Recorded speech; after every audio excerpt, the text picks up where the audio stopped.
1141 user activity for the past 30 days. ठीक है, देखो इस क्वेश्चन में क्या बोला है,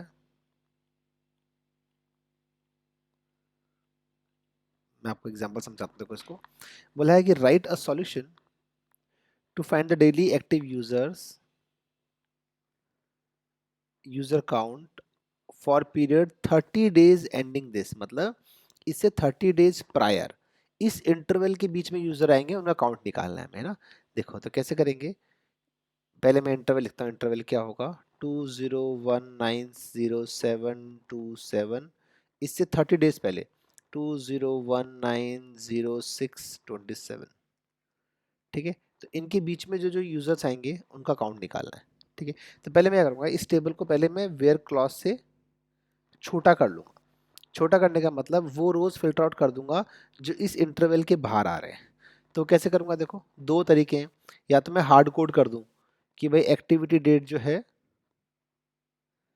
वो इससे ज़्यादा है और इससे कम है, या फिर दूसरा क्या किया मैंने, देखो सॉल्यूशन देखो, from activity where activity date जो है वो ज़्यादा होने चाहिए इस वाले डेट से। तो हार्ड कोड नहीं किया मैंने, मैंने फंक्शन लगाया डेट सब, जो डेट सबसेट करता है, और अभी जो डेट है वो, और इंटरवल कितना दिया 30 डेज, मतलब कि इस डेट में से 30 डेज माइनस कर देगा, फाइनली कितना ले आएगा, ये ले आएगा आपका 20, इस पूरे का जो वैल्यू आएगी वो आएगी 201906 और 27, इससे बड़ा होना चाहिए। और छोटा किससे होना चाहिए, इससे होना चाहिए। जब इस क्वेश्चन को हमने फर्स्ट टाइम किया था तो मैंने क्या किया था, वेयर कंडीशन लगा दी यहाँ पे, और ये जो अपर लिमिट है ये डिफाइन नहीं की थी मैंने। फिर क्वेश्चन में फिर से पढ़ा तो मुझे पता लगा कि हाँ भी अपर लिमिट भी इसमें डिफाइन करनी है कि इस इंटरवल के अंदर का डेटा चाहिए हमें। ठीक है, अगर ये नहीं लगाओगे तो एक टेस्ट केस फंस जाएगा इसके अंदर। चलो ये समझ में आया आपको। तो यहाँ पे हमने क्या किया, इस वाली चीज को सॉल्व कर लिया। अब क्या करना है हमें नेक्स्ट, इसने बोला है कि a user was active some day if they made at least one activity on that day. One activity का मतलब क्या है कि एक्टिविटी टाइप कुछ भी एक्टिविटी हो सकती है, चाहे ओपन सेशन हो, स्क्रॉल डाउन एंड कुछ भी हो सकता है इनमें से। ठीक है, तो अगर मैं देखूं यहाँ पे, तो ये जो डेट है 0720, ये तो इनके बीच में आ रही है, इनके बीच में आ रहा है, तो ये डेट आएगी।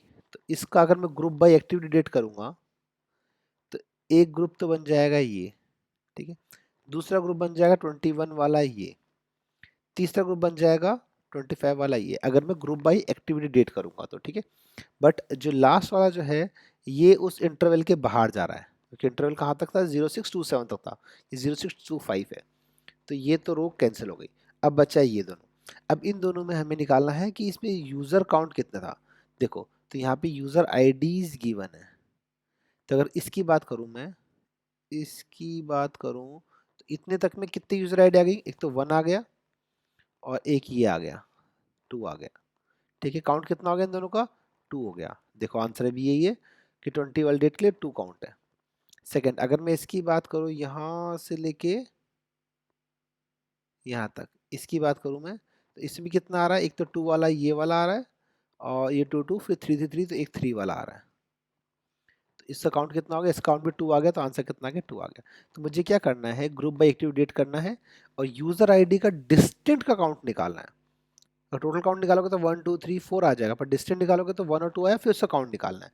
देखो मैंने ये किया है कि यूजर आईडी का डिस्टेंट का काउंट निकाल दिया मैंने, और इसका नाम दे दिया मैंने एक्टिव यूजर, की आउटपुट टेबल में यही था। इसको एलियास दिया मैंने आउट एक्टिव यूजर, और साथ में दिया मैंने एक्टिव डेट थी, इसको दिया मैंने डे एलियास, और ग्रुप बाय मैंने कर दिया active date. Simple, thank you.